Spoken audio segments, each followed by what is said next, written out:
Daratan demi daratan, lautan demi daratan melakukan pemberkatan kepada Abraham. Sehingga Kejadian 22 nomor 18, oleh keturunan mula semua bangsa di bumi akan mendapatkan berkat dari Tuhan. Karena orang melakukan pemberkatan kepada Abraham alaihi salam. Itu Islam. Coba Indonesia. Tak ada agama selain daripada ateis. Begitu Kristen masuk, apa yang terjadi terhadap orang Indonesia? Orang Indonesia akan diajarkan kemudian menghujat sunnat. Orang Indonesia akan diajarkan bahwa Nabi Ibrahim punya anak dari gundik. Abraham memiliki keadaan di mana dia tidak sabar menunggu dari Tuhan. Abraham memiliki anak hasil zina. Abraham memiliki anak budak. Abraham selalu difitnah dan difitnah kemudian. Apakah itu akan mendatangkan berkat? Tidak. Di situ harusnya saudara Kristen mikir. Ketika Kristen merambah pada suatu wilayah, maka Kristen mengajarkan orang-orang yang ada di sana mengutu Abraham, mengutu ajaran Abraham. Itu jelas itu. Abraham mengajarkan sunat, ditinggalkan dan dikatakan itu tidak penting, bahkan dianggap sampah. Abraham mengajarkan tauhid, ahad, Shema Israel Adonai Eloheinu Adonai ahad, diganti. Islam mengajarkan kul huwallahu ahad. Kristen mengajarkan satu dalam tiga, tiga dalam satu. Itu artinya menanggalkan dan meninggalkan ajaran Abraham. Yang ketiga, Abraham mengajarkan kemudian kurban hewan kepada keturunannya. Tapi kemudian Islam juga melakukan itu. Al-Quran surah Al-Hajj ayat 34. Dan bahkan kemudian yang kita lihat di Kristen, kurban hewan tidak lagi digunakan. Melainkan mereka menisbahkan kepada pengorbanan satu manusia di atas tiang salib. Itu bukti bahwa ketika Anda membawa Kejadian 22 nomor 18, oleh keturunan mula semua bangsa di bumi akan mendapatkan berkat. Sekiranya hanya ada Islam di Indonesia ini dengan Yahudi, maka Indonesia akan penuh berkat dari Tuhan. Kenapa? Lisan kami, umat Islam dan umat Yahudi, itu siang malam melakukan pemberkatan kepada Abraham alaihissalam. Dan kata Tuhan, barang siapa yang memberkati engkau Abraham, aku akan memberkatinya. Dan coba sebaliknya, sekiranya Indonesia penuh dengan Kristen, tak ada Islam, tak ada Yahudi, maka Indonesia akan penuh dengan orang-orang yang mengutu Abraham alaihissalam. Na'udzubillah, summa na'udzubillah. Saya bisa membuktikan bahwa oleh keturunanmu, artinya manusia yang berasal dari darah Abraham alaihissalam, bahwa Nabi Muhammad sallallahu alaihi wasallam itu adalah jelas keturunan dari Ibrahim alaihissalam. Saya bacakan. A'udzubillahi minasyaitonirrajim. Nabi Muhammad bin Abdullah bin Abdul Muttalib bin Hasim bin Abdul Manaf bin Qusay bin Kilab bin Murrah bin Ka'ab bin Wah bin Gabid bin Ilyas bin Mudar bin Nisar bin Ma'ad bin Adnan bin Adab bin Humaisa bin Salaman bin Iwat bin Bu'ud bin Kiwah bin Abi Awan bin Nasyid bin Hiza bin Buldas bin Yadaf bin Tabiq bin Jahim bin Nazih bin Maqi bin Id bin Abqar bin Ubaid bin Abdi'ah bin Hamdan bin Zunbur bin Yasrib bin Yasan bin Yalhan bin Arawi bin Id bin Dishan bin Aisar bin Aftan bin Asyam bin Ayam bin Ayam bin Misqar bin Nathid bin Nasrih bin Sumai bin Mizzi bin Uddah bin Oram bin Qaidar bin Ismail bin Ibrahim alaihissalam. Jelas Islam berasal dari keturunan Ibrahim alaihissalam, dan dari keturunan Nabi Ibrahim dunia akan mengalami pemberkatan. Di Kristen, siapa nama bapaknya Paulus? Tolong tunjukkan silsilahnya sampai Nabi Ibrahim alaihissalam. 2 jam sebelum kiamat, orang Kristen sedunia tak akan pernah sanggup menunjukkan itu. Topik ya. Aku tambahin sedikit ya. Jadi orang Yahudi itu setiap tiga kali sehari memberkati Abraham, Ishak dan Yakub. Baru kata Adonai Eloheinu, Elohei Abraham, Elohei Ishak, Elohei Yakub. Hayalah kado lagi berfenor Elion. Baru kata Adonai, Magen Abraham, diberkatilah engkau Hashem yang adalah pelindung perisai Abraham. Magen itu perisai Abraham. Dialah perisai Abraham siapa? Hakados Baruku, yang maha kudus, yang maha tinggi. Lanjut. Subhanallah. Jadi pertanyaan selanjutnya, kalau anti sunat, orang yang tidak bersunat memberkati Abraham atau tidak? Banyak enggak ya, Tunggu Pak. Yang lain diam dulu lalu moderator kok nggak teruji kau. Ini Yesua ini kok. 3 juta itu salah Pak. Dia mengatakan bahwa Yahweh itu berbohong. Kejadian 21 ayat 12. Saya bacakan ya. Tetapi Allah berfirman kepada Abram, jangan sebal hatimu karena hal anak dan budakmu itu dalam segala halnya dikatakan secara kepadamu haruslah engkau mendengarnya. Sebab yang akan disebut keturunanmu berasal daripada Ishak. Saya ulangi. Sebab yang akan disebut keturunanmu ialah Ishak. Apakah Pak 3 juta ini orang Yahudi? Kita mempertanyakan. Masa kitabnya sendiri enggak baca? Iya, karena kamu kan tadi tidak membaca ayat dalil ayat. Kamu bilang keturunan Abraham. Ya kalau keturunan Abraham, Ismail juga termasuk keturunan Abraham. Tapi kalau itu dengan hormat Yahweh yang biar dijawab dulu. Anda bertanya dulu aja, baru dijawab. Kalau udah bertanya, diam. Ada pertanyaan? Iya, saya tambahkan ya. Ya. Kejadian 17:20 coba saudara baca tentang Ismail. Aku telah mendengarkan permintaanmu. Coba ada tidak Nabi Abraham melakukan permintaan yang buruk untuk anaknya Abraham Ismail? Tak ada. Semuanya kebaikan-kebaikan untuk keturunannya, baik melalui Al-Quran maupun di dalam kitabnya saudara kita Yahudi. Tentang Ismail, aku telah mendengarkan permintaanmu. Ismail akan ku berkati, ku buat beranak cucu dan yang sangat banyak. Ismail akan memperanakkan 12 raja dan aku akan membuat dia menjadi bangsa yang besar. Dibaca dari ayatnya biar semua tahu dah. Kejadian 17:20, akhi. Bisa dibacakan teman-teman, saya lagi nggak di dekat Torah. Tentang Ismail, aku telah mendengarkan permintaanmu. Ismail akan kuberkati, kubuat beranak cucu dan sangat banyak. Ismail akan memperanakkan 12 raja dan aku Tuhan akan membuatnya menjadi bangsa yang besar.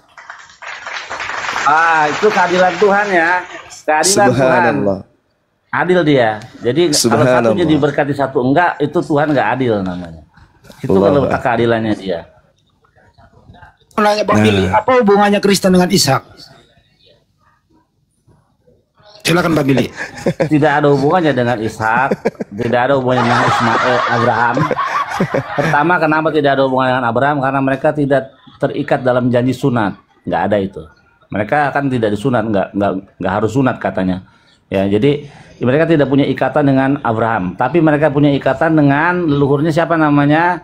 Esau. Karena kita tahu Esau waktu dia lahir itu, ya, dia itu tidak disunat sama bapaknya. Kenapa? Karena dia merah badannya. Kan kalau dalam halakha Yahudi kalau anak itu masih kuning ya, kulitnya kuning apa gimana itu nggak boleh disunat. Tunggu sampai anak itu sehat. Jadi Esau itu menurut tradisi our ancient knowledge, hikmat kuno kami ya, atau Torah CBLP, Torah oral Torah, Esau itu tidak disunat sampai besar karena kulitnya merah ya. Dan Esau itu lahir bayi itu sudah ada jenggot, kumis, udah ada giginya, sudah developed, sudah jadi kayak begitu casingnya, kayak orang udah besar. Makanya Esau itu berubah menjadi, nanti kan Esau punya suku tuh keturunan Amalek, Edom, Yunani, Romawi. Nah, you can figure it out selanjutnya siapa itu. Itulah keturunan daripada teman-teman Kristen secara rohaninya. Lanjut. Apa hubungannya Ismail, Ishak dengan Kristen? Nggak ada hubungannya. Allahu Akbar, Masya Allah. Ya udah Kristen kalau kau nanya, bro, apa korelasinya Kristen dengan Abraham, dengan anak-anak Abraham? Silakan bro, play. Nggak ada sangat disayangkan ya. Kejadian 21 itu Yahweh sendiri yang berfirman mengatakan bahwa yang akan disebut keturunanmu itu adalah Ishak. Itu sangat jelas ayatnya. Jadi sangat tidak relevan dan tidak guna kita berbicara karena datanya itu tidak benar, Pak 3 juta ini. Jadi diragukan lah. Oke, thank you lah. Bilang, yang kita janjikan itu tanah. Lo kok pergi? Emosi dia. Kabur, aduh. Sakit hati dia, sakit Sendiri, hati. kabur sendiri. Sakit hati. Coba Yesua ini. Sedikit, Deng. Iwan Pila dikencangkan tap-tap layarnya biar kuat komalnya dan bantu follow akun Gurunda Zuma. Bang Zuma akun baru ini ya, saudara. Bantu follow. Lanjut. Kencang lagi Bang Yoma. Ini tiap hari nih kita dengerin. Kalau malaikat tersudut kalau lari ke Abraham. Terus Abraham mengatakan, mereka mengatakan Abraham itu punya anak tunggal namanya Ishak. Terus nggak ada hubungannya dengan Ismail. Begitu kira-kira. Jadi apa? Sebenarnya Kristen ini maunya apa sih? Gitu loh, yang nggak ada hubungannya sama mereka. Silakan, Bang Juma. Ya kalau kita umat Islam ya. Allah sendiri memberitakan Injil kepada orang bukan Yahudi ya. Entar dulu Pak Yesua, habis Bang Juma baru Anda silakan Bang Juma. Allah Subhanahu wa taala menjelaskan di dalam Al-Qur'anul Karim surah Ali Imran ayat 84. A'udzubillahi minasyaitonirrajim. Qul wahai nabiku Muhammad, amanna billah wa ma unzila alaina wa ma unzila ala Ibrahim wa Ismail wa Ishaq wa Yaqub wal asbati wa ma utiya Musa wa Isa wan nabiyyuna min rabbihim la nufarriqu baina ahadin minhum wa nahnu lahu muslimun. Wahai nabiku Muhammad, katakanlah kami beriman kepada Allah dan beriman kepada apa yang diwahyukan kepada kami dan yang diwahyukan kepada Nabi Ibrahim, Nabi Ismail, Nabi Ishak, Yakub dan anak cucu-cucunya, dan apa yang diberikan kepada Nabi Musa, Isa dan para nabi dari Tuhan mereka. Kami tidak membeda-bedakan seorang pun di antara mereka dan hanya kepada kami berserah diri. Ini Islam. Ini Islam. Nah, cakupan Islam kemudian secara menyeluruh tidak masuk ke dalam ranah kitabnya Yudaism. Tidak masuk ke dalam mengotak-atik kitabnya orang Yahudi, enggak. Tidak mengambil terjemahan dari kitabnya saudara Yahudi lalu ditempelkan di Al-Quran sebagai kekuatan sakral bahwa Islam harus diakui oleh dunia, enggak. Islam menghargai Yahudi dalam hal ini keturunan dari Nabi Yakub yang kemudian berasal dari silsilah Nabi Ishak, anak dari Nabi Ibrahim alaihissalam. Islam sepenuhnya beriman kepada apa yang Allah pencipta langit dan bumi wahyukan kepada mereka. Itu kunci mati tuh. Rukun Islam itu beriman kepada apa yang diwahyukan oleh Allah kepada nabi-nabi yang diutus oleh Allah kepada keturunan Nabi Isa alaihissalam. Iman tidak goyah, imannya Islam. Dan sekalipun demikian, umat Islam tidak plagiat mengambil agar dianggap kami juga benar. Padahal antara ajaran Nabi Musa dengan ajaran Islam itu memiliki tenggang waktu yang sangat jauh. Dan Nabi Muhammad tak ada pernah berhubungan kontak langsung dengan orang-orang Yahudi terkait dengan adanya ajaran Islam. Umat Islam kemudian menghargai, beriman, menjunjung tinggi itu. Bahwa di tengah-tengah dunia ada sekelompok manusia pilihan dari Allah, yaitu keturunan Bani Israel pada masanya. Ini harus diakui. Umat Islam tidak bisa mengganggu-gugat itu. Tetapi indahnya Islam tidak mengambil dan tidak merampas ajaran mereka, lalu ngaku-ngaku kemana-mana, membawa nama-nama Yahudi, membawa nama-nama kitabnya Nabi Musa demi untuk menggaungkan ke manusia lain agar orang itu menjadi Islam. Kagak. Padahal saya tadi membacakan silsilah baginda Rasulullah Muhammad sallallahu alaihi wasallam. Saya pun membacakan dan berani mengutip terjemahan dari kitab saudara Yahudi. Tapi tak ada dalam konsep Islam, kitab itu harus kemudian dikawinkan dengan Al-Quran agar bisa menjadi pedoman manusia agar masuk ke dalam Islam. Enggak. Enggak, Torah ya Torah, Zabur ya Zabur, Mazmur ya Mazmur. Itu semua dilimpahkan ke dunia ini kepada Bani Israel.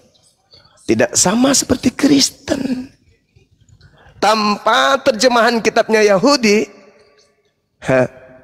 Kristen tak punya kaki. Tanpa kemudian istilah dari Islam, khususnya di Indonesia, Kristen tanpa wajah.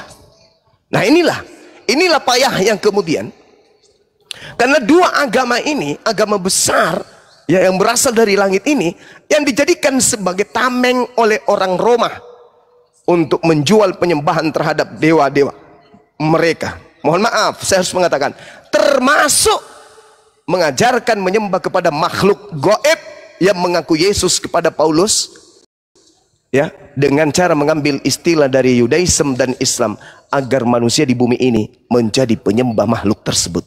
Na'udzubillah, summa na'udzubillah. Itu fakta. Sekali lagi saya katakan, Allah Subhanahu wa taala memerintahkan kepada baginda Rasulullah Muhammad sallallahu alaihi wasallam, "Qul wahai nabiku Muhammad, katakanlah, berucaplah kepada dunia, amanna billah wa ma unzila alaina wa ma unzila ala Ibrahim wa Ismail wa Ishaq wa Yaqub wal asbati wa ma utiya Musa." Itu jelas tuh. Nabi Muhammad disuruh menyeru ke seluruh penjuru bumi.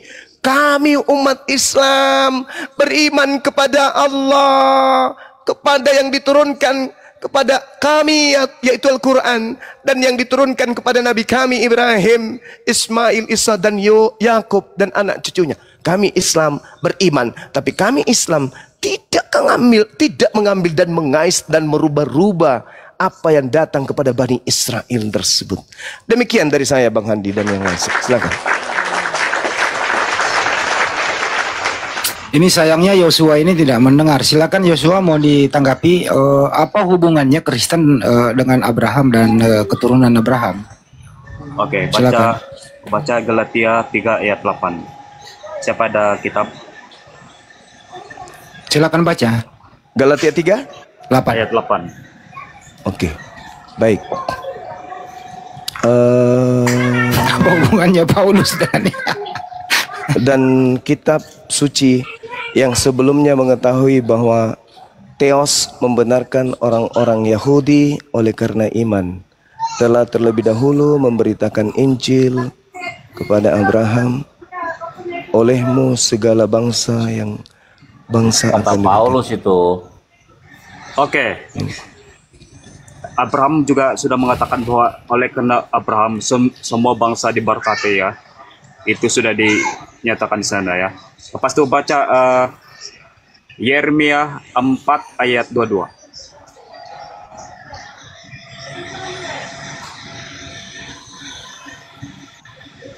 Yeremia 4 ayat 22. Bang. Enggak diloloskan dulu yang tadi, Bang. Apa hubungannya? Kok ini kan Paulus nih. Paulus ini siapa? Paulus itu adalah orang Yahudi ya, yang belajar dari guru Taurat dari Gamaliel ya. Sembarangan. Gimana dong?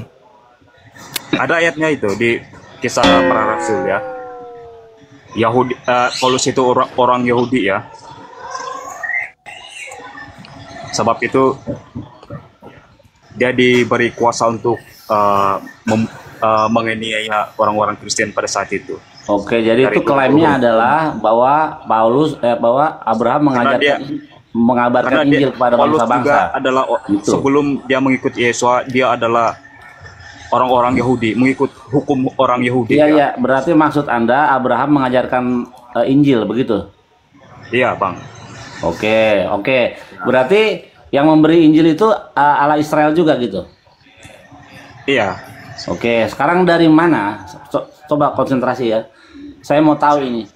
Dari mana Allah Israel, Tuhannya Israel, ya, Tuhannya Abraham, Ishak dan Yakub mengajarkan tentang minumlah darahku dan makanlah tubuhku, dilambangkan dalam roti dan anggur. Itu ada di mana? Apakah Tuhan lupa untuk memberitahu itu kepada Nabi kami Musa? Dari mana itu diambil ide minumlah darah dan tubuhku di dalam roti dan anggur? Itu ajaran siapa? Yesus kah? Atau ajaran Allah Israel? Silakan dijawab. Ya, Yesus itu kan Tuhan sendiri ya. Yesus itu adalah Tuhan sendiri ya. Dia adalah firman yang menjadi manusia. Itu ilmu dari mana itu? Oke, Yohanes 1 ayat 1 sampai 3. Nah, itu apa itu? Yohanes 1 ayat 10 ya, bahwa Yesus itulah yang menciptakan dunia ini. Aduh, gimana ceritanya? Mengatakan, Bung, Yohanes Iya. 8 ayat 58 bahwa sebelum Abraham ada, aku sudah ada ya. Waduh. Terus yang Maka ngajarin itu minum orang-orang darah dan Yahudi bumi itu membunuh siapa? Yesua karena dianggap menghina Tuhan ya. Karena Yesua sendiri mengaku Tuhan. Gimana dong? Anda mengatakan Yesus itu adalah Tuhan itu sendiri. Yesus menciptakan segala sesuatu. Saya ingin tanya sama saudara. Yang menciptakan jari, jemari, imut bayi Yesus itu siapa? Kan itu adalah nubuat dari Bukan. Bukan berbicara nubuat. Ini berbicara mengenai penciptaan. Anda mengatakan Yesus yang menciptakan segala sesuatu. Pertanyaan saya. Ya. Siapa yang menciptakan jari, jemari, imut bayi Yesus? Jadi sebelum dia datang itu pada dalam dunia ini sudah dinubuatkan akan datang ya. Alamak. Firman yang Alamak. dikatakan Mana oleh tapi Tuhan. saya lagi nih. Saya Oke, bertanya, Bang. Bung. Yesus Bang, mengatakan, Anda mengatakan oke, Yesus ini dulu, Bang. pencipta segala sesuatu. Pertanyaan saya, siapa Aku yang mau- menciptakan jari, jemari, imut bayi Yesus? Aku mau cakap dengan 3 juta ya. Baca Matius Yeremia 4 ayat 22. Coba baca Bang. Yeremia 4 ayat 22. Paling tolol di dunia ini Saya adalah lagi- orang-orang Yahudi. Astagfirullahaladzim, ya Allah ya Karim. Nah, coba baca. Coba baca. Bentar. Ini Yeremia 4 Paulus ayat 22. ini, Paulus yang kena ini. Kalau dia orang Yahudi, Paulus yang kena. Setelah Paulus keluar dari ajaran orang-orang Yahudi mengikuti Yesua, itu dia sudah tidak tolol lagi, Bang. Oh, siapa Malah dia bilang? jadi pintar ya. Saudara, Kisah Para Coba, Rasul coba. 21 nomor 15 sampai nomor 26. Paulus itu Pada bertaubat dari mengajarkan ajaran Kristen. Pada saat Nabi Yeremia itu mengatakan itu belum ada Paulus ya. Itu adalah orang-orang Yahudi pada saat itu ya, zaman itu ya. Coba baca. Anda mengatakan belum ada Paulus pada saat itu. Ya. Kan Asik. masa itu zaman Nabi Yeremia ya. Coba baca. Kalau itu yang Yesaya Anda 4 jadikan ayat 22. kalau itu yang Orang-orang Anda Yahudi itu tolol betul. Sebab itu mereka diserang dan tapi Tuhan tidak memutusi perjanjian dia dengan Abraham. Sebab Apakah itu Anda ingin mengatakan Tuhan masih saking sayang dengan bodohnya? orang-orang Yahudi ya. Apakah Anda ingin mengatakan Coba baca. Coba baca. apa? Bang. Orang-orang saya sudah- Yahudi itu tolol. Saya sudah tahu itu ajaran Bodoh lama. sekali. Sekarang saya ingin tanya sama saudara. Sebab itu mereka tidak menolak orang-orang Tuhan Yesus ya sebagai Mesias ya. Mesias mereka belum ada datang sampai sekarang. Bisa nggak Karena Anda mereka itu tidak nggak? percaya bahwa Bisa nggak Yesus Anda itu tidak adalah bicara Mesias sendiri, mereka. Bang? Ya, jangan bicara sendiri, Bro. Dengerin Kamu orang kayak ngomong. orang gila itu. Yang bodoh itu Ya. kamu. Karena kau ngomong sendiri gitu loh. Tidak. Kita ini di Komal diskusi. Kalau Anda mengatakan orang Yahudi itu bodoh, apakah termasuk karena bodohnya sampai dia membunuh Yesus? Nah, kalau dengan demikian berarti berterima kasih atas kebodohan itu karena berkat Salah mereka satu bodoh. kebodohan orang-orang Yahudi, dia membunuh Mesias ya. Bagus. Jadi hasil kebodohan sesuai dengan tuduhan saudara melahirkan Tuhan untuk Kristen. Berarti ketuhanan Kristen dan agama Kristen berasal dari kebodohan orang Yahudi gitu. Setuju nggak? Mampus. Mampus. Berterima kasihlah kepada orang bodoh yang kau tuduh berarti. Berkat kebodohan dia, Kristen bisa dapat Tuhan.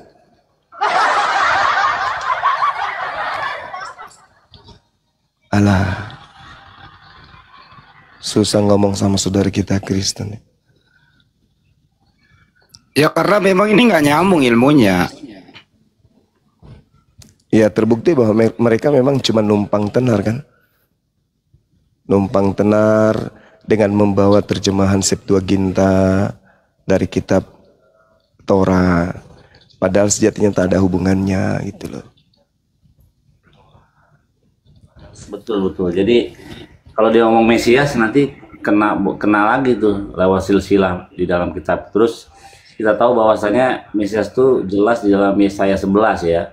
Bahwa Mesias itu sukanya takut akan Tuhan. Jadi Mesias itu manusia bukan Tuhan. Ini yang berbeda.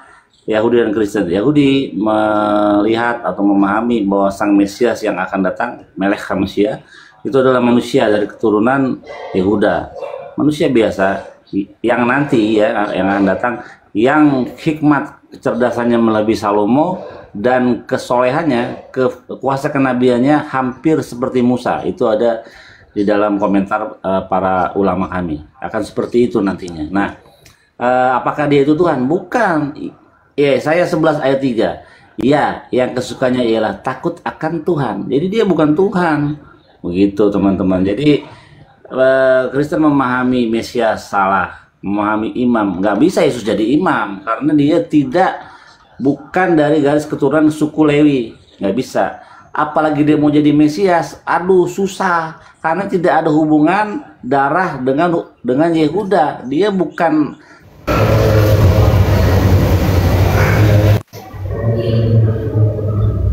dijadikan imam Mesias, apalagi untuk menjadi Tuhan. Waduh, nggak mungkin. Lanjut.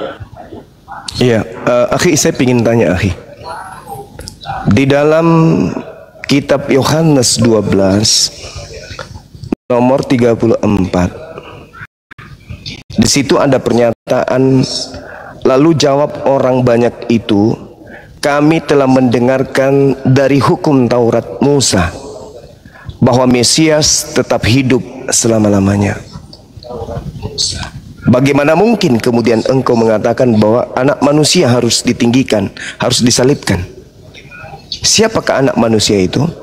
Nah, poin yang ingin saya tahu di sini, apakah di dalam Taurat itu memang ada terdengar atau ada tertulis atau ada diajarkan, diinstruksikan kemudian Mesias tetap hidup selama-lamanya?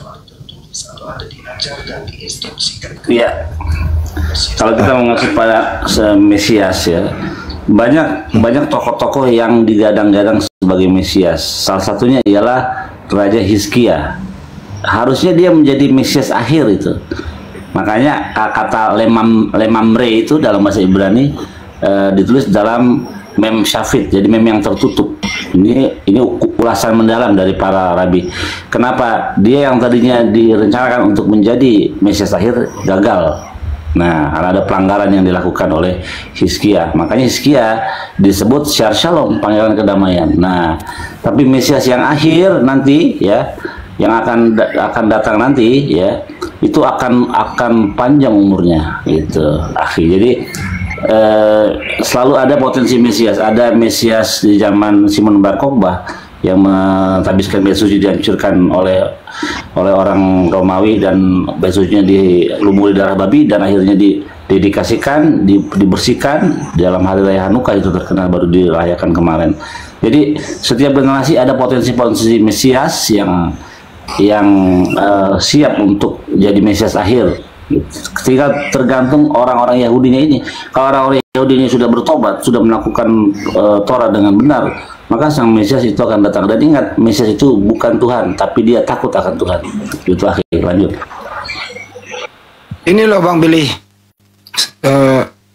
sering mengatakan Tuhannya Nabi Musa, Tuhannya para Nabi, Yesus yang menciptakan alam semesta. Kejadian 1 itu Yesus, Elohim itu Yesus, begitu.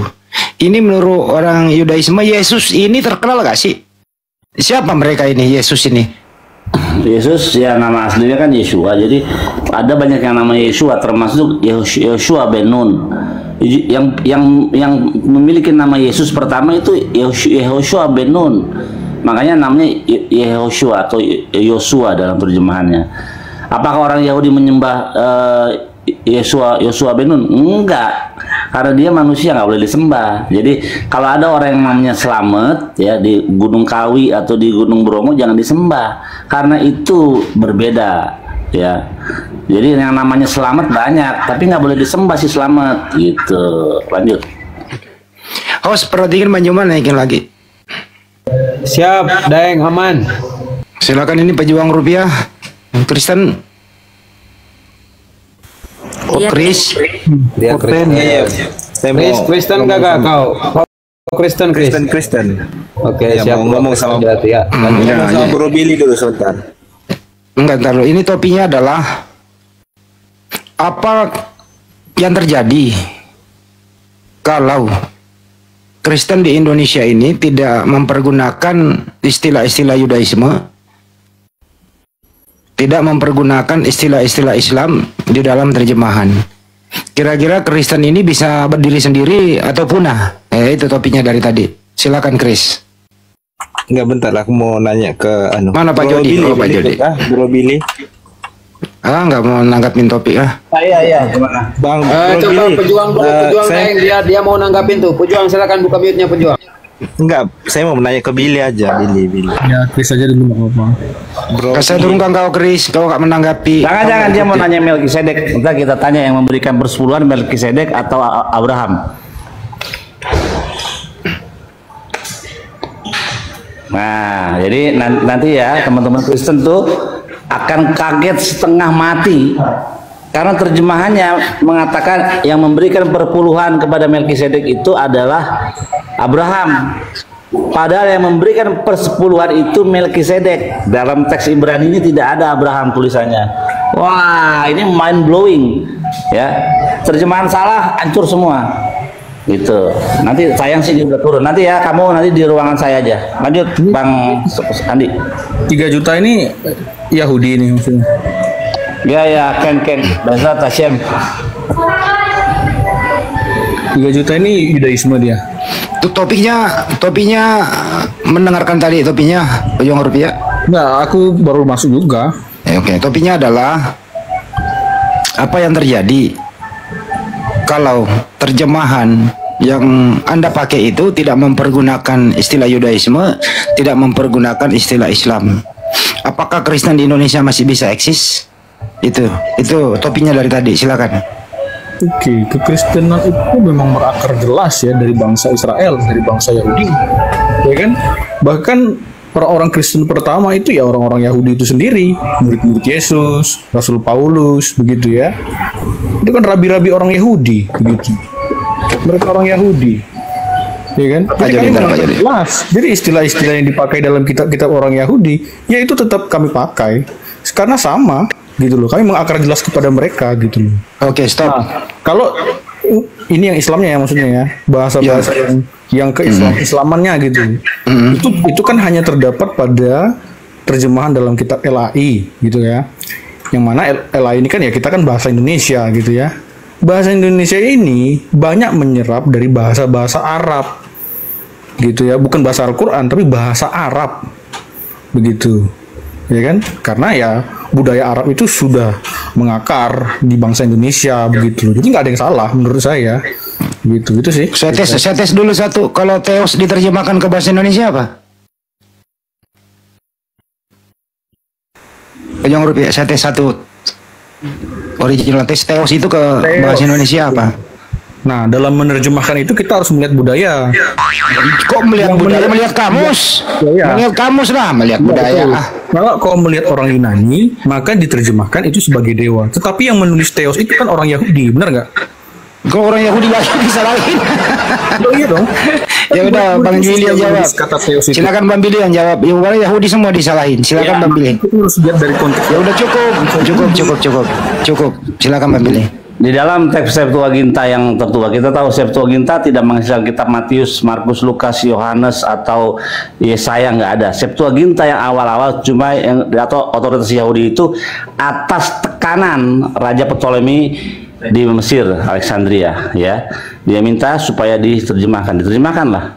Tapi dalam penerjemahan itu tetap YHWH, bukan Theos. Nah, ya. Nah, baru bapak-bapak gereja setelah 2 abad membuat yang baru diterjemahkan oleh mereka sampai ke kitab Septuaginta, kitab Matius. Nggak ada. Septuaginta yang 70 rabi-rabi itu hanya 5 kitab Musa. Nggak ada. Malah kita buka kitab Yesaya dalam Septuaginta. Yesaya nggak ada Septuaginta aslinya. Itu kerjaan bapak-bapak gereja 2 abad setelah proto Septuaginta yang awal. Lanjut. Ini dalam kembali lagi. kata Theos gitu. Silakan Bang Juma ditanggapi mendengarkan meneoskan bapak-bapak gereja itu si Edwin Endekeng yang meneoskannya. Septuaginta itu apakah tidak ada kata Theos? Katamu tadi? Kalau di dalam yang pertama, yang awal-awal, yang dikerjakan oleh 72 rabi-rabi tidak ada. Mana tapi buktinya? bapak-bapak gereja memasukkan itu.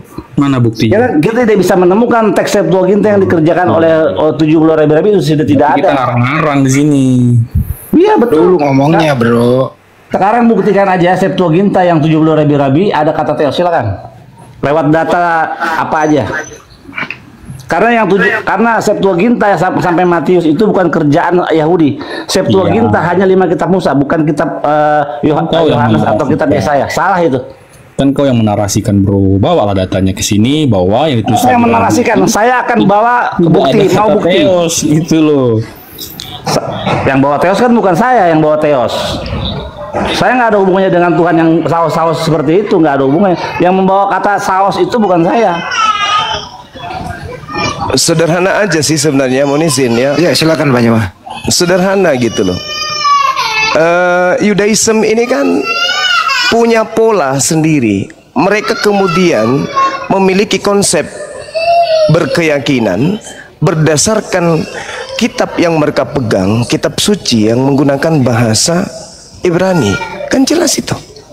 Tak ada sedikit pun dalam ruang keagamaan Yahudi ketika mereka melakukan prosesi keagamaan melibatkan buku-buku yang menggunakan bahasa Yunani, Septuaginta. Apatah lagi hal sakral. Ibrani itu adalah bahasa suci. Selayaknya Arab di kitab suci kami itu adalah bahasa yang suci. Nah sekarang yang menggunakan kitab Septuaginta kan Kristen.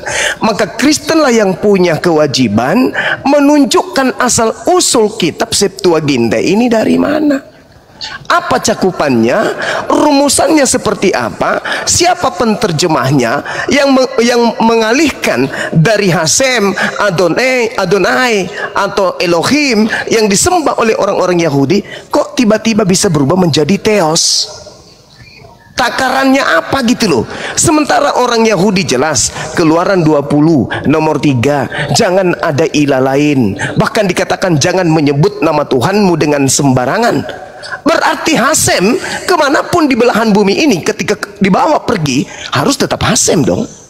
Elohim merujuk kepada hakikat itu. Kemanapun pergi, ke Indonesia, ke Jepang, ke Thailand, harus tetap tidak berubah dong. Tetap aja Hasem, gak boleh dirubah. Karena jangan menyebut nama Tuhanmu dengan sembarangan.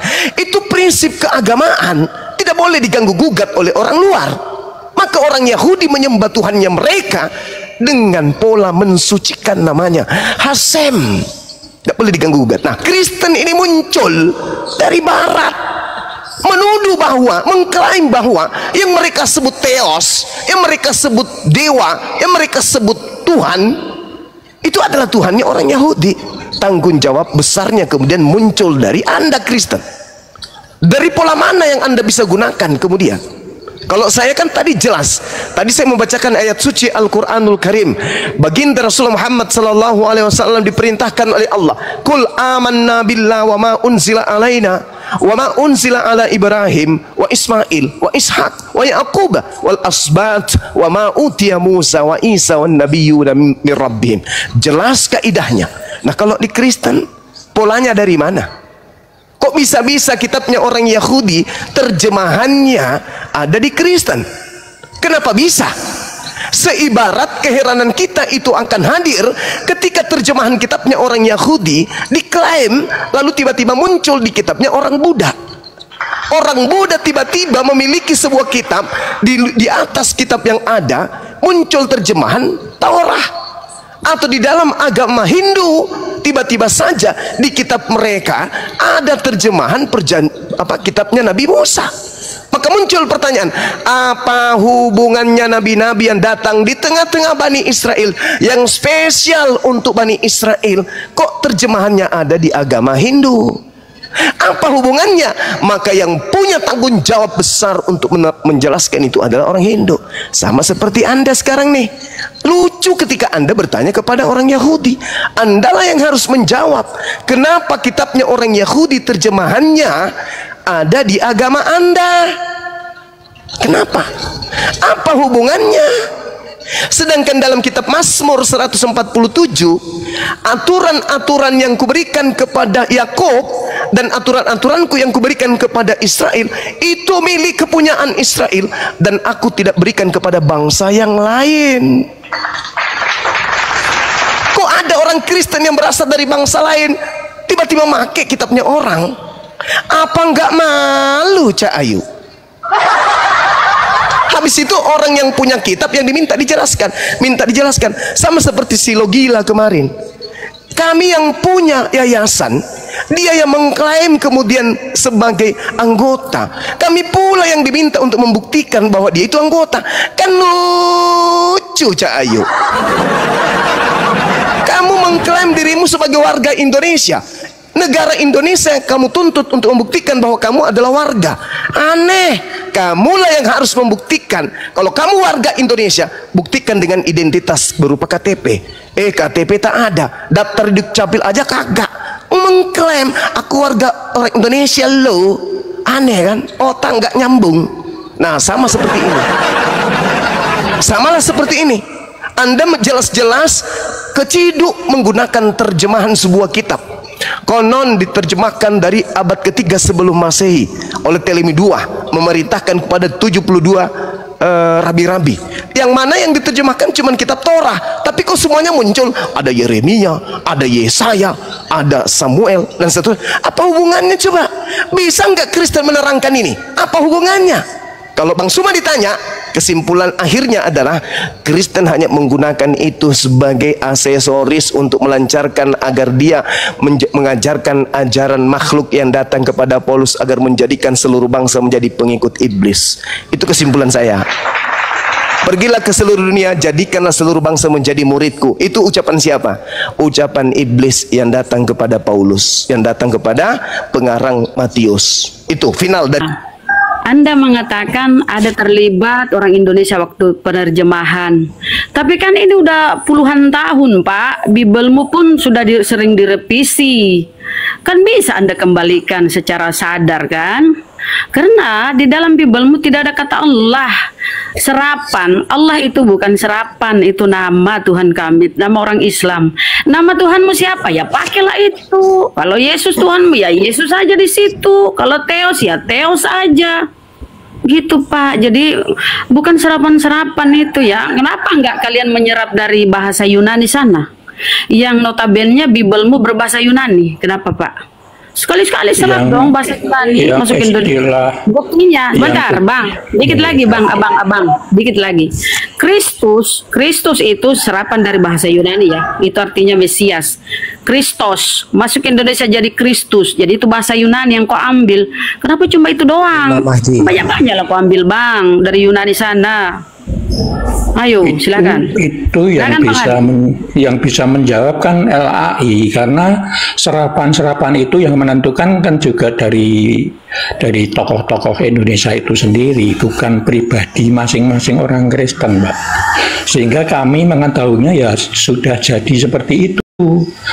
Sehingga kalau panjenengan mengatakan kenapa tidak bahasa Yunani saja, itu yang bisa jawab adalah LAI. Panjenengan bisa demo atau lapor LAI kok menerjemahkan itu, sehingga kurang layak jika itu kami didiskusikan. Tidak membahas di sini lembaga ya LAI, bukan ya. Kami bertanya ke Anda sebagai pribadi, sebagai seorang oten yang katanya punya iman, yang katanya ajaran kasih. Gimana kalau kata-kata dalam Bibelmu kami maling, misalnya Yesus kami ganti, misalnya dia nama Yesus kami misalnya kucing, bisa enggak? Kami ambil kemudian kami menjadi kucing gitu. Karena itu kata Allah di Bibelmu, Bang, kata Allah di Bibelmu itu adalah nama Tuhan kami. Tapi kalian pakai sebagai gelar. Ya, kalian pakai bukan kami ya, Bang. Kami sebagai awam itu kan hanya taunya seperti itu. Ini Pak Yusuf, saya luruskan Pak Bang, ini Pak Yusuf. Tadi Anda mengatakan bahwa umat Islam juga yang membantu. Itu Anda nggak tahu tahunnya mungkin. Abdullah bin Abdul Qadir Munsi itu sebelum membantu menerjemah, Anda boleh lihat tahun berapa pertama kali sih Bible yang dibawa oleh Belanda itu diterjemahkan ke bahasa Melayu tinggi. tahun 1612 Pak, oleh Albert Cornelius Riul, seorang pedagang POC yang mempelajari bahasa Melayu, dicetak pada tahun 1629 dari bahasa Belanda ke bahasa Melayu. Kemudian pendeta Dr. Melchior Leckdecker itu 1733. Jadi semua pertama kali diterjemahkan ke bahasa Melayu itu atas agresi Belanda. Tidak ada yang bisa melarang, bahkan pemaksaan.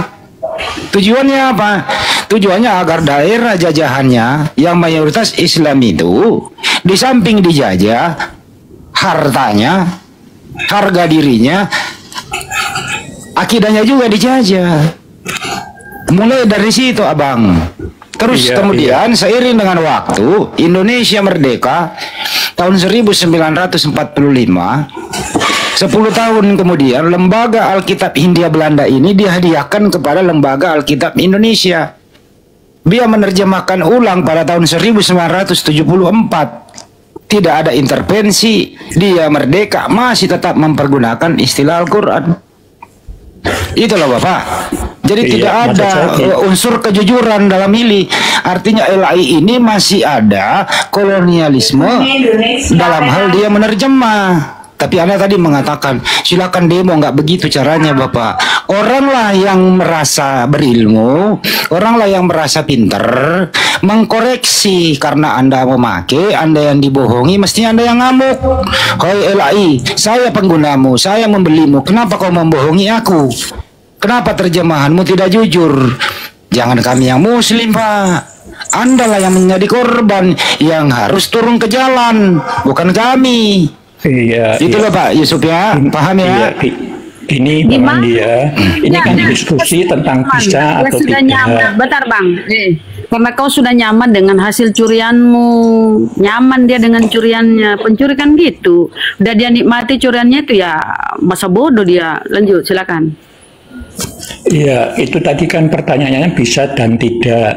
Kalau bisa dan tidak, yang bisa menjawab kan ya LAI, karena kami menerima seperti itu yang sudah disepakati dalam tim LAI itu sendiri. Kalau menurut pribadi Anda tidak bawa LAI, menurut pribadi Anda kalau Anda berakal, Anda cerdas, kritis, bisa nggak Pak?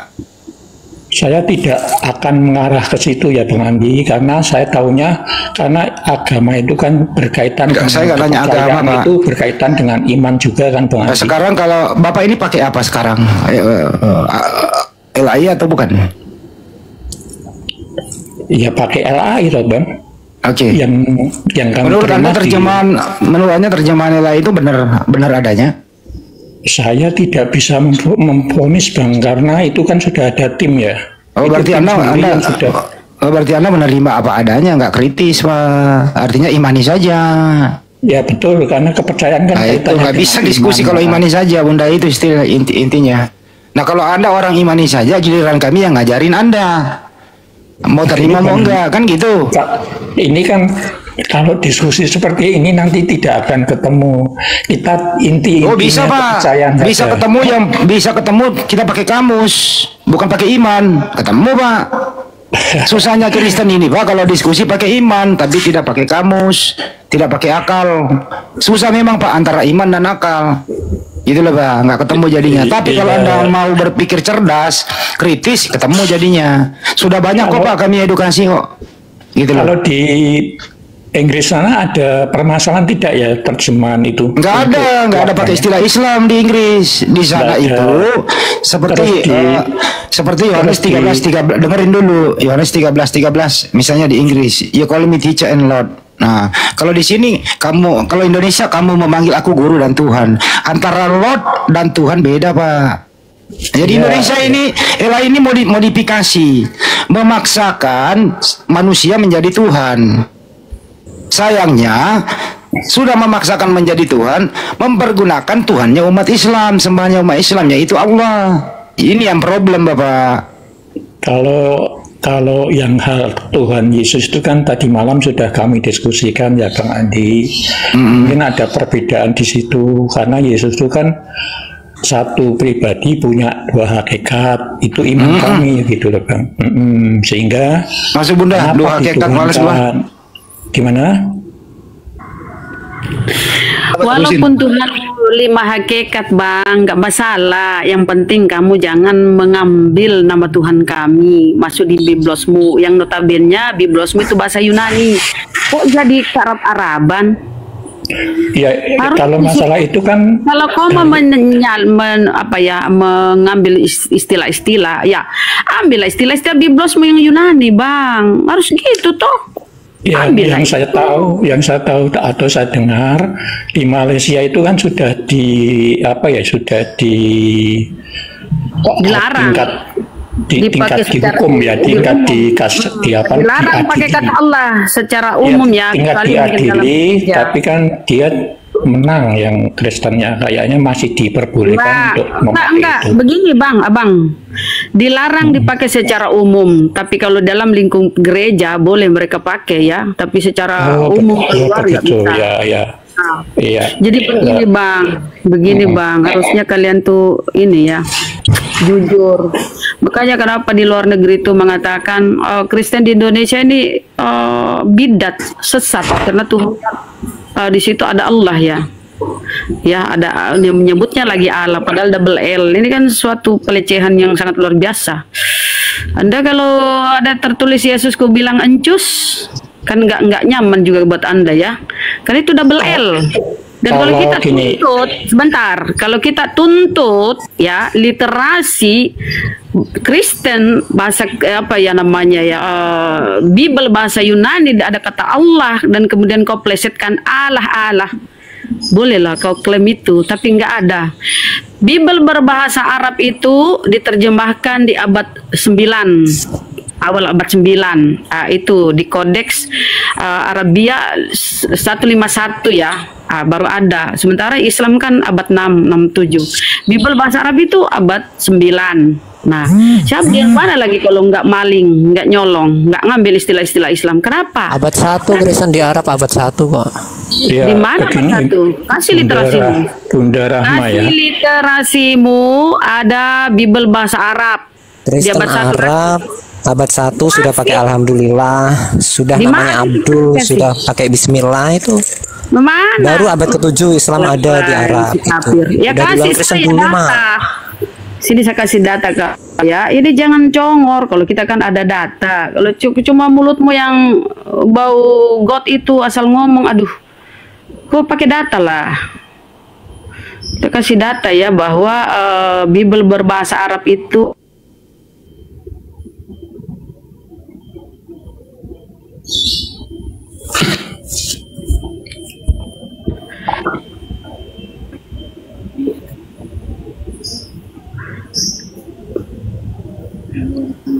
kau kalau bicara bro, jangan asal ngomong ya, malu lah kau itu.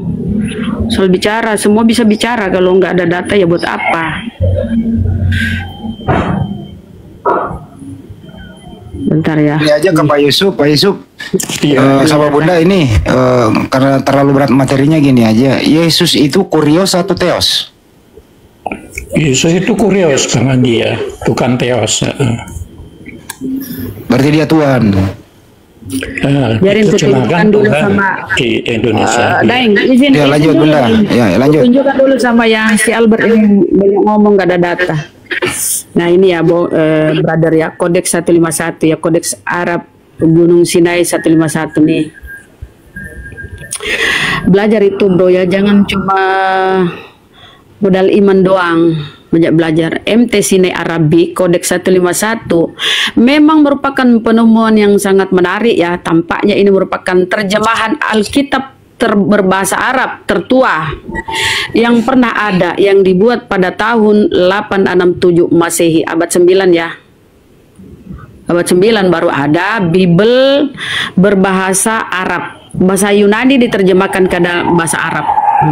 Terjemahan Alkitab berbahasa Arab ya, abad 9 Masehi.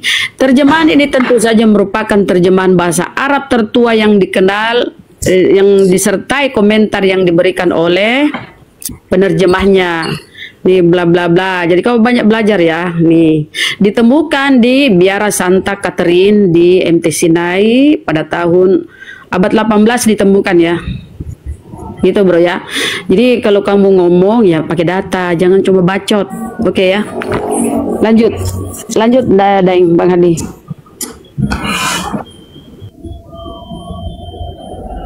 Ya, ini sebenarnya kalau mendiskusikan tentang tag atau kritik tag, itu kok sebenarnya kami juga kurang menguasai ya. Itu cocoknya dengan tim LAI sebenarnya. Tetapi kalau diskusi tentang kepercayaan, mungkin sedikit banyak kami juga memahami begitu. Oh Pak LAI diskusi Pak, habis itu Pak. Semuanya kalau dia mau naik diskusi, kita kulitin Pak. Ya ini kan kritik tag toh. Kalau kritik tag itu kok kaitannya dengan kepercayaan itu kurang pas gitu loh Bang Andi, menurut saya. Sehingga yang pas itu mengapa kok kamu masuk Kristen, nah itu mungkin bisa didiskusikan. Tetapi kalau istilah-istilah itu kan banyak bahasa yang dipakai di dalam Alkitab, masalah itu loh Bang Andi. Penggunaan kata Alkitab juga salah Pak, biblos maunya biblos. Nah ya toh, nah ya itu menjadi kritik toh, kritik kata-kata. Ya dibawa oleh Belanda kan bukan Alkitab Pak, biblos. Iya boleh itu, ya itu kan jadi nanti menjadi perdebatan yang sangat bukan. Sebenarnya tinggal kejujuran bukan perdebatan, kejujuran kembali punya harga diri dan jati diri, itu aja nggak ada yang lain. Nah, jangan didebatkan, tapi mohon keinsafan, kerendahan hati, kembali supaya punya warna, punya wajah. Oke. Sebagaimana wajahnya yang dibawa oleh Belanda itu. Oke, gitu kalau loh. begitu kami dalam diskusi ini akan berusaha membawa bahasa yang tidak Allah, tidak ke Alkitab. Kami membawa bahasa yang bahasa Bible, oke. Ayo Bunda, ada telepon. Nah, ini beliau mau diskusi ini. Kemudian Bunda, kalau Trinitas, kaitannya dengan Trinitas itu kan sebenarnya kami menyebutnya yang Allah itu adalah Bapa gitu. Bapa, kemudian Roh Kudus, apa namanya? Yesus itu kan anak dan Roh Kudus. Kami jarang menyebut tentang Allah gitu ya. Dalam doa-doa kami menyebut mesti atas nama Bapa, ada dalam nama Bapa, Putra dan Roh Kudus. Jadi yang dari yang tiga ini Pak, yang mana ini Tuhanmu yang sesungguhnya Pak? Yang mana Tuhan yang sesungguhnya? Iya, Bapa yang hidup. Tuhan kami Bapa yang hidup. Itu. Bapak yang kalau hidup. Nama yang kami kenal adalah Yesus. Sebentar, Bang, Abang, Pak Yusuf, coba tuh Bapak yang hidup tuh gimana maksudnya Bapak yang hidup? Apa Bapak itu Bapak yang berubah jadi Yesus? Bapak yang hidup itu Bapak itu sang sumber segala sumber yang mempunyai firman dan roh sehingga dikatakan Bapak yang hidup. Begitu Bunda. Jadi Yesus ini Yesus ini firman Bapak yang menjadi manusia gitu. Betul, firman-Nya betul. Karena apa? Bentar Pak, Gimana? kita TikTok aja sebelum gurundaku ini stay ya. Apakah ketika firman ini menjadi manusia Yesus ini, apakah Bapak tidak berfirman lagi karena sudah terwakili oleh Yesus? Firman ini sudah menjadi Tapi Yesus. Kan, ya begini Bunda Rahma, berfirmannya itu kan mengutus pada anak itu sejak Allah. Ulang. Pertanyaan saya gini, pertanyaan gini Bang. Yesus ini kan firman Tuhan yang menjadi Yesus, jadi manusia Yesus nih, firman berubah menjadi manusia Yesus. Itu kan iman Anda toh? Betul. Seharusnya ketika firmannya sudah menjadi manusia, nggak usah lagi berfirman si Bapak ini. Sudah ada terwakilkan oleh si Yesus. Ada catatan yang tertulis. Ada catatan yang tertulis Bapak itu tidak bisa didengar dan dilihat begitu Bunda, sehingga mengutus mengutus firman-Nya. Iya, makanya adalah si Yesus ini yang berwujud jadi manusia toh. Nah, harusnya kan Bapak tidak berfirman lagi toh? Iya, betul. Sejak awal Bapak tidak berfirman sejak awal. Gini Bang, ketika Yesus ada nih, si firman ini ada di bumi nih, harusnya Bapak di surga tidak berfirman lagi karena sudah ada Yesus kan? Ya, mungkin perbedaannya di situ karena firman itu kan semua sumber dari sumber sejak awal itu tidak atas kehendak firman itu sendiri. Aku mengikutimu Bang, aku mengiyakan. Tetapi coba kita lihat ya, ketika Yesus dibaptis, ketika Yesus dibaptis. Yesus ini kan firman. Firman yang menjadi manusia nih ya, berwujud manusia nih. Ketika Yesus dibaptis, terbukalah, Yesus berdoa kan? Yesus berdoa. Kemudian terbukalah langit kan? Terdengar suara dari atas. Engkau anak yang kukasihi, kepadamu aku berkenan. Berarti masih ada suara Bapak, masih berfirman Bapak kepada Yesus. Harusnya nggak usah lagi karena sudah terwakili oleh Yesus. Itu bukti bahwa Sang Sumber itu maha segalanya kan, maha kuasa. Pertanyaan yang bisa begini Bunda. Pertanyaan yang mendengar suara Bapak dari surga itu siapa? Yang mendengar suara Bapak dari surga siapa kira-kira? Yang mendengar sebagai anak kan Bang Andi, karena Yesus kan punya satu pribadi, punya dua hakikat. Itu menunjukkan bahwa anaknya itulah mendengar. Pak E. Yohanes 17:8. Sebab segala firman yang engkau sampaikan telah kusampaikan kepada mereka. Apakah di situ harus ditulis sebab segala Yesus? Karena artinya Yesus menerima firman. Betul. Kalau Yesus, sebentar Pak, supaya Bapak itu masuk di otaknya, dengar dulu Pak. Yesus Anda maknai sebagai firman Tuhan yang menjadi manusia. Bapak nggak lagi berfirman, sudah terwakili oleh Yesus. Ya, apa kata Yesus? Apa kata Yesus Pak? Segala firman yang engkau sampaikan telah kusampaikan kepada mereka. Atau kata Yesus lagi di tempat lain di Bibelmu, apa yang kudengar dari Bapa, itulah yang kusampaikan kepada dunia. Jadi Yesus ini mendengar firman, Pak. Itu kalian salah memahami Yesus. Bukti bahwa Sang Sumber itu hidup, Bunda. Oh, Mama Iya, itu bukti bahwa Sang Sumber itu hidup. Kejadian 1 nomor Pak, Kejadian 1 nomor 3. Berfirmanlah Allah, jadilah terang. Apakah terang ini yang dari firman ini kau ingin tuhankan juga? Karena hasil dari firman ini. Berfirmanlah Allah, jadilah terang. Terang ini bisa kau tuhankan loh. Betul, karena Sang Firman itu diutus memfirmankan sejak Allah berkehendak kan Bunda. Sejak berkehendak itu sejak awal mula. Silakan Gurunda sudah ini lanjut. Masalahnya di mana ini? Apa yang kita bahas? Masalah apa ini? Harusnya kan Yesus mereka yang menjadi manusia. Ya, sebentar Bang, aku sampaikan kepada Gurunda dulu. Yesus ini kan dia maknai Yesus adalah firman, penjelmaan firman menjadi manusia. Harusnya Bapak nggak berfirman lagi, sudah terwakili oleh Yesus. Abi, silakan. Gitu. Pemahaman tentang Trinitas itu memang Bapak tidak bisa tidak bisa didengar gitu, sehingga mengutusnya Firman untuk menjadi manusia dan mengutus Firman sejak awal untuk berfirman kan gitu, sejak berkehendak itu, sejak Bapak berkehendak. Dilembutkan hatinya dan bisa menerima hidayah. Ya kalau masalah goda itu kan sering ya. Iya, jadi kita berbicara mengenai firman.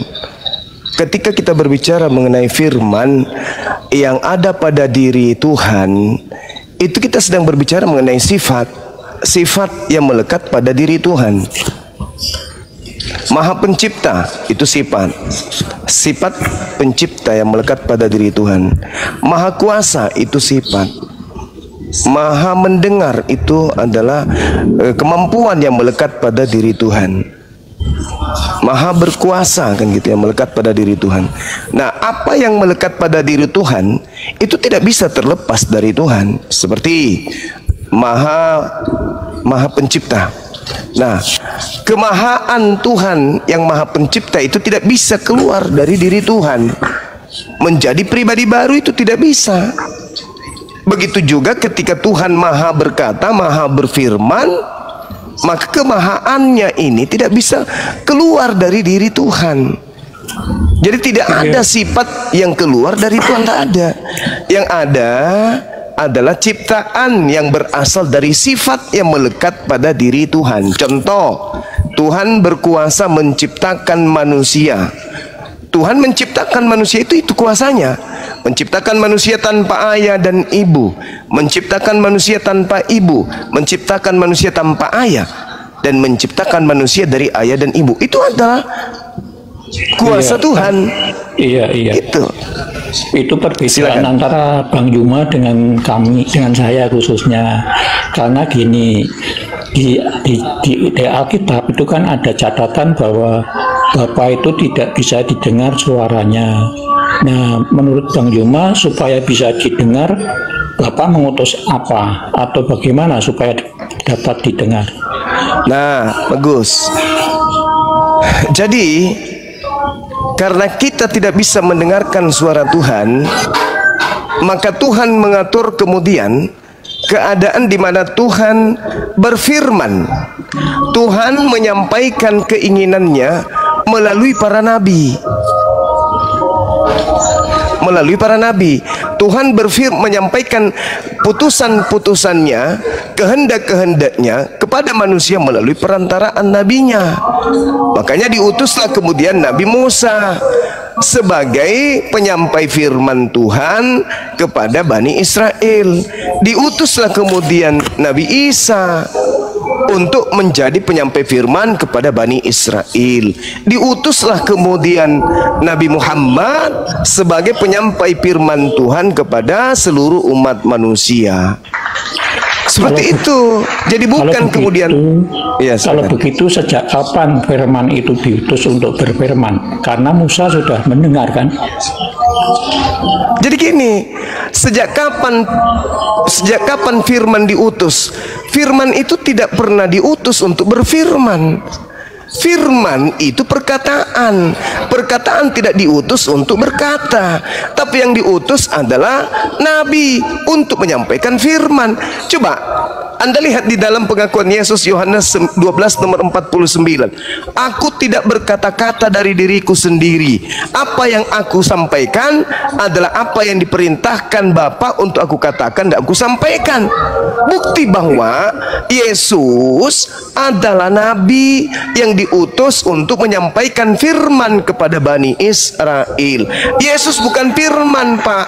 Musa juga bukan firman. Tetapi tidak lupa dengan Yohanes 17:5 itu, Bang, atau Wahyu 1:8.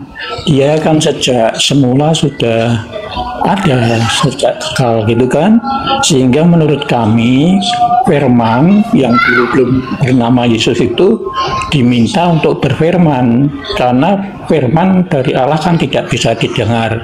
Untuk itu mengutus firman-Nya agar bisa didengar, sehingga Musa mendengar firman itu ya dari firman itu yang belum menjadi manusia gitu kan, Bang?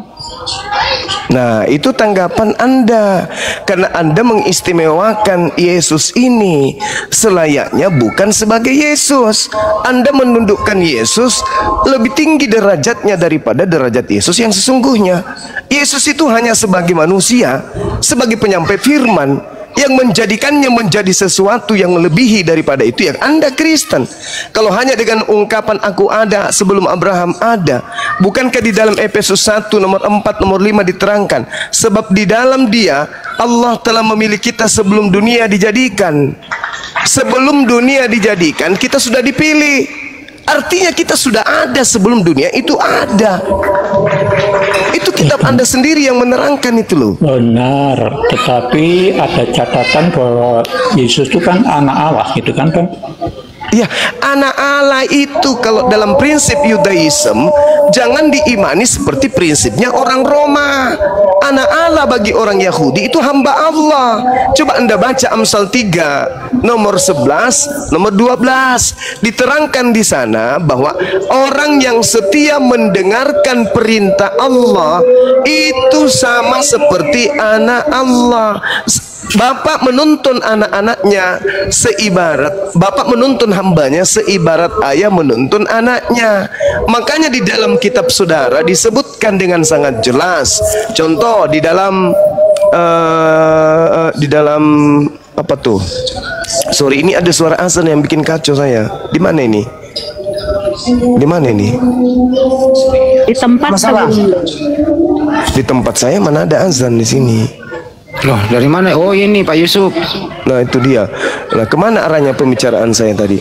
Makanya Yesus makanya dikatakan di dalam Kisah Para Rasul 4 nomor 30, Di situ Yesus disebut sebagai apa? Hamba Tuhan yang suci. Percuma dia menyandang nama anak, gelar anak, kalau dia juga menyandang gelar hamba. Berarti benarlah kata Amsal 3 nomor 11-12, yang disebut anak Tuhan itu adalah hamba Tuhan.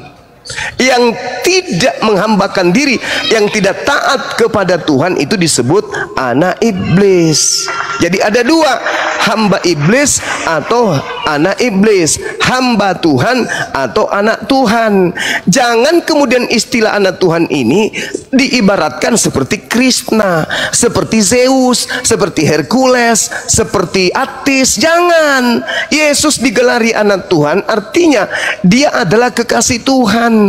Kekasih Tuhan artinya orang yang intim melakukan segala apa yang diperintahkan Tuhan kepadanya. Jadi Yesus disebut anak Tuhan artinya Yesus adalah hamba Tuhan, bukan hamba iblis.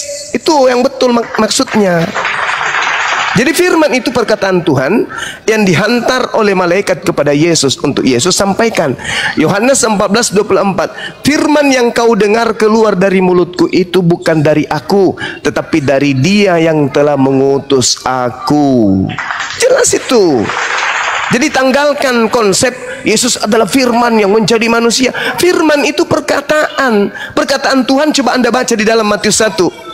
Apa yang terjadi ketika kemudian bulan ke-6 Gabriel datang menyampaikan firman? Apa firman itu? Maria, ya paman, engkau harus hamil. Kenapa bisa? Ya, yang maha tinggi menginginkan engkau hamil. Itulah firman yang disampaikan oleh Gabriel. Jadi firman yang keluar dari mulut Tuhan, aku ingin menemui seorang perawan bernama Maria di kota Yerusalem. Dia adalah seorang perawan. Sampaikan kepadanya, aku menghendaki agar dia hamil dan melahirkan hambaku untuk Bani Israel bernama Yeshua Hamasia. Gabriel mengatakan apa pada saat itu? Siap komandan, perintah dilaksanakan. Turunlah dia kemudian, treng, teng. Assalamualaikum, assalamualaikum Maria. Waalaikumsalam. Siapa? Saya ini Gabriel, diperintahkan oleh Tuhanmu untuk memberitakan kabar akan lahirnya seorang anak darimu bernama Isa, dan engkau akan hamil di atas kebenaran, di atas bimbingan Roh Kudus. Bagaimana mungkin aku hamil? Tidak, kamu hamil. Itu firman Tuhan. Wajib kau laksanakan, wajib kamu ikutin. Apa yang terjadi?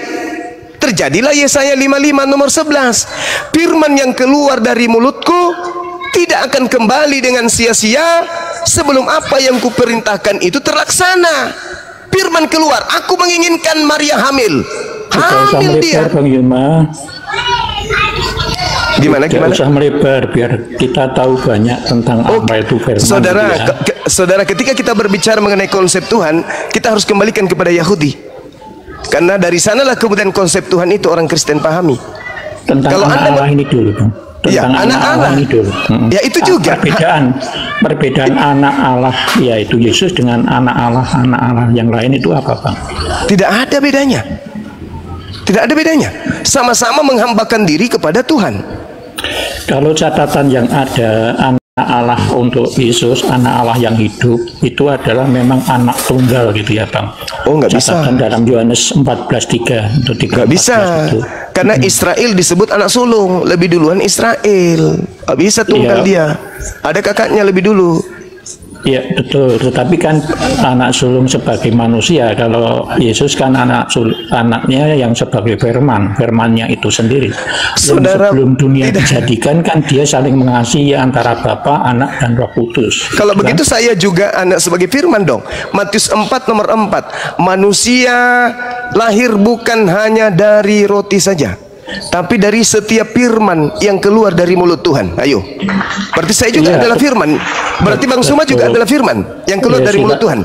Silakan memahami seperti itu. Tetapi Yesus sendiri sang firman yang menjadi manusia itu kan, akulah jalan, kebenaran dan hidup. Betul. Apakah ada seperti itu selain Yesus? Betul. Dia adalah jalan, kebenaran dan hidup.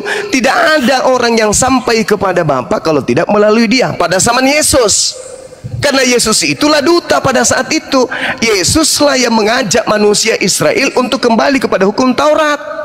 Dia adalah jalan.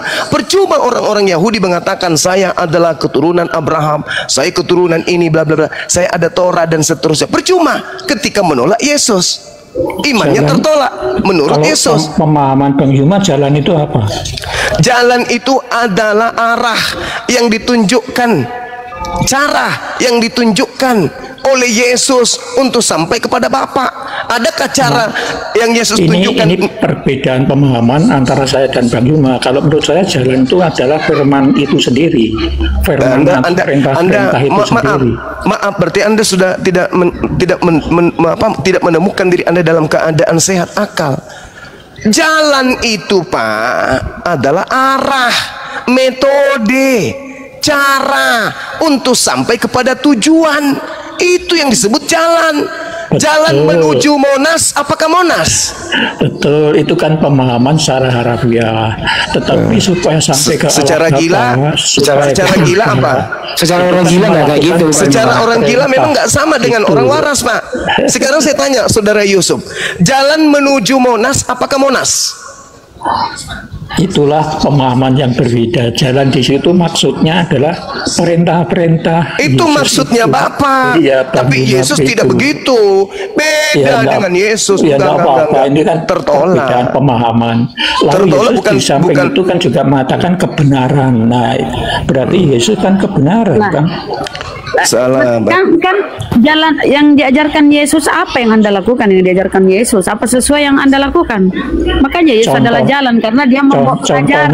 Apa yang Anda lakukan? Contohnya ini Bunda Tama ya, jalannya itu cintailah sesama manusia seperti mencintai dirimu sendiri. Udah turunin aja. Turun ke gereja, Pak, ke gereja. Ya sudah, ke gereja. Colok perlintasan memuntah saya. Udah turun. Sus.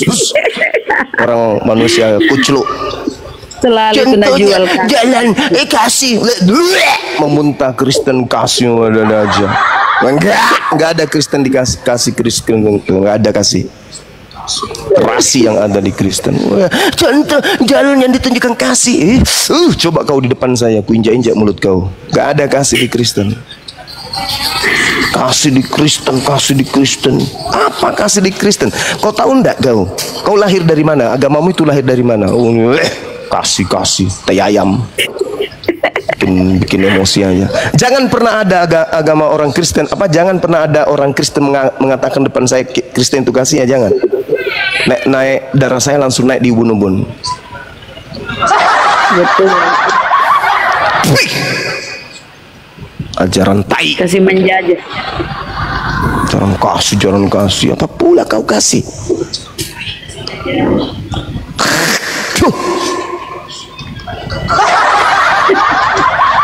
Mana ada ajaran kasih? Itu aja terus kau pakai nipu keliling. Kristen agama kasih. Agama kasih. Itu aja terus kau pakai nipu ke sana kemari. Nipu diri kau. Kau pikir orang semua pada gila semua melihat agamamu itu? Sudahlah, dia menghalalkan nikah sesama jenis. Kasih pula tai ayam. Kau baca itu 1 Yohanes. Dengar.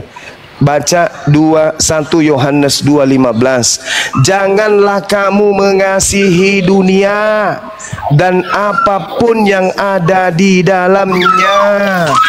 Barang siapa yang mengasihi dunia, maka kasih akan Bapa tidak ada di dalam dirinya.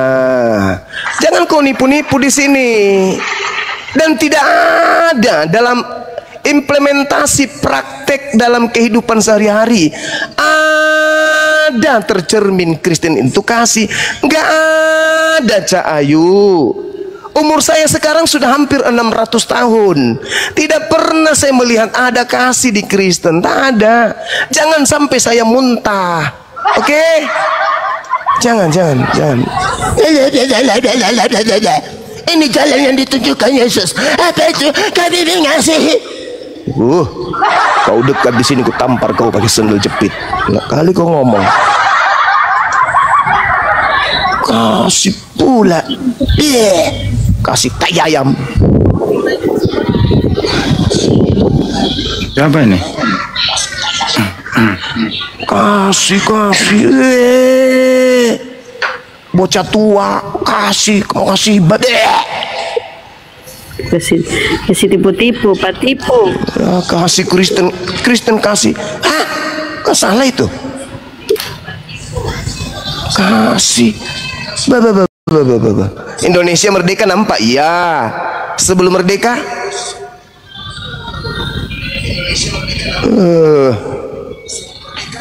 Sekarang cuci tangan, mengatakan kasih. Kampret. Udah, pahami aja dulu Pak Tua, bocah tua, kau baca itu Bibelmu, pelototin sampai biji matamu keluar sejengkal dari mukamu. Baca 1 Yohanes 2:15. Janganlah kamu mengasihi dunia dan apa yang ada di dalamnya, termasuk jangan kau mengasihi manusia. Jikalau orang mengasihi dunia, maka kasih akan Bapa Theos tidak ada di dalam orang tersebut. Jadi jangan kau bawa, aku itu kasih. Jangan kau bawa di depanku, jangan. Menjijikkan, memuntahku dengar. Gak ada gitu, gak ada. Dongeng. Halo. Ya. Ya, ini bukan telepon pakai halo. Please. Sebelah kan udah pulang sebelah. Buset dah.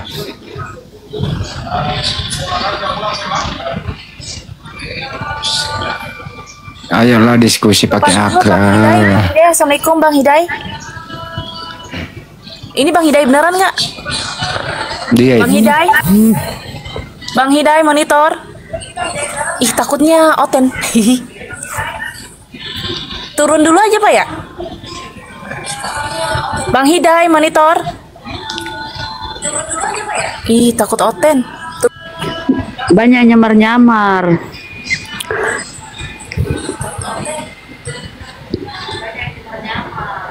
Ajaran kasih, ajaran kasihan, kasih sesamanya.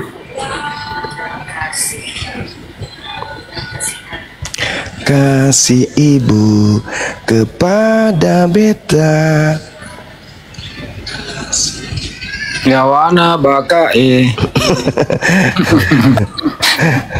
Ya, siapa tamu baru? Izin Bang Herbal, Islam atau Kristen Bang Herbal? Bang Herbal lama dia mau naik dia. Warahmatullahi wabarakatuh. Waalaikumsalam warahmatullahi wabarakatuh. Ada yang mau disampaikan Bang? Islam saya Islam. Iya, ada yang mau disampaikan Bang? Saya cuma mau bilang seandainya firman itu Al-Quran bisa dijadikan juga Tuhan, berarti agama Islam itu bisa jadikan Tuhan itu Al-Quran karena isinya firman semua. Itu apa yang saya mau sampaikan.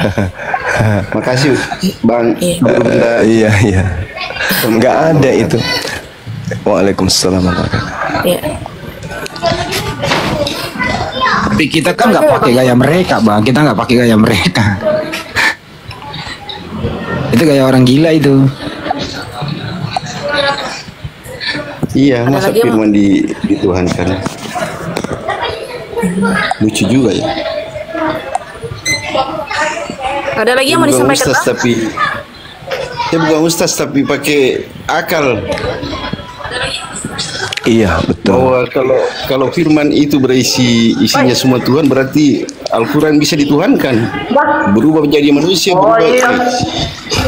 Yesus sendiri yang mengatakan setiap manusia itu adalah firman. Matius 4 nomor 4. Manusia lahir bukan hanya dari roti, tapi dari setiap firman yang keluar dari mulut Tuhan. Kurang apa lagi saudara-saudara Kristen ini? Yesus yang berbicara. Kita ini adalah firman yang keluar dari mulut Tuhan.